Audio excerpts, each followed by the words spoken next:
الصلاة والسلام عليك يا سيدي يا رسول الله وعلى آلك وصحبك يا سيدي يا حبیب اللہ۔ بحمدہ تعالی کل کی ویڈیو میں ہم سورہ فاتحہ کے لفظ الحمدللہ کے بارے میں بات کر رہے تھے۔ بات یہاں تک پہنچی تھی کہ حکومت کے دفتروں کچہریوں اور اس کے خدام کی عصمت در حقیقت حکومت کی عزت ہے، ان میں سے ایک کی بھی توہین حکومت کی توہین ہے اور اس سے بغاوت ہے۔ آج بھی انشاءاللہ العزیز اسی لفظ پر بات کریں گے۔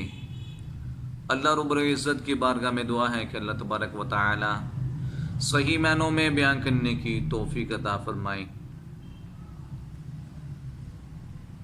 تو بات یہ چل رہی تھی کہ ان میں سے ایک بھی توہین حکومت کی توہین ہے، اس سے بغاوت ہے۔ الف لام استغراقی نے ان سب باتوں کو اپنے میں لے لیا کہ اگر باتیں ہی چل رہی تھی نا الف لام اگر استغراقی کے معنی میں ہو، اسی طرح خدا کی نعمت ملنے پر اس کا شکر کرنا اور تکالیف آنے پر صبر کرنا، یہ بھی رب تعالیٰ کی حمد ہی ہے۔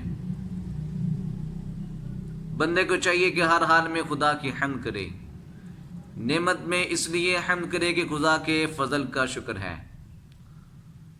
اور تکلیف میں اس لیے حمد کرے کہ جو تکلیف ہم پر آئی ہے وہ کسی ہمارے گناہ کی وجہ سے آئی ہے۔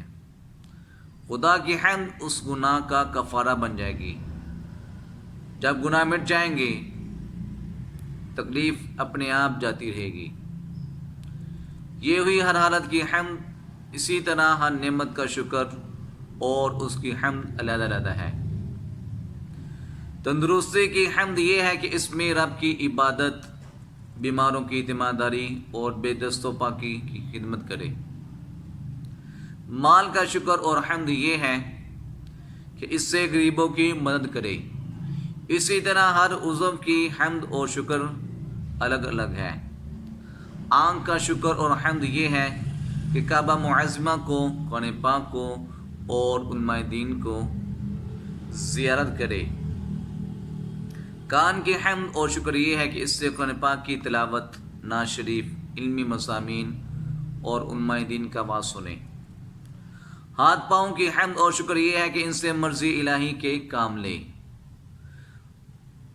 فقط الف لام نے ان سب باتوں کو گے لیا۔ انسان کی پیدائش سے پہلے نامعلوم کون کون سی چیزیں دنیا میں کب کب آباد تھیں، اور اب بھی نامعلوم اس عالم میں کس قدر مخلوقات ہیں، ان کو پیدا کرنے والا ہی بہتر جانتا ہے۔ ہر چیز خدا کی تعریف کرتی ہے اور ہمیشہ سے کرتی رہے گی۔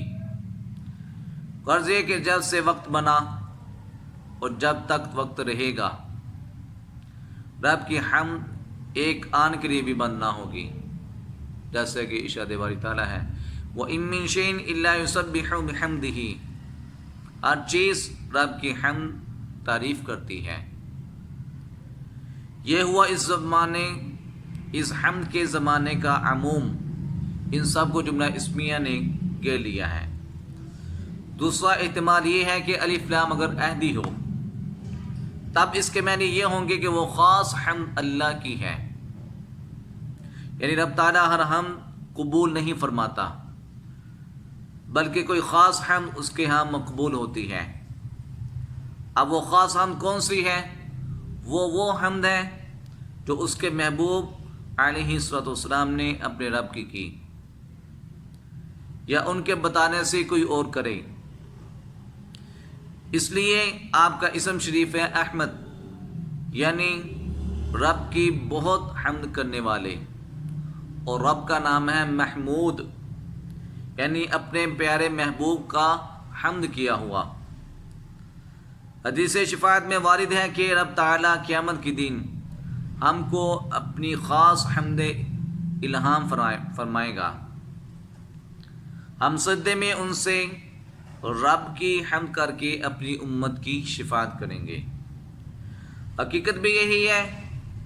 آج ہندو، عیسائی، سکھ وغیرہ تمام کفار اپنے اپنے خیال میں خدا کی تعریف کرتے ہیں، مگر ان میں سے کسی کی حمد قبول نہیں، حمد مسلمانوں ہی کی قبول ہے. کیوں؟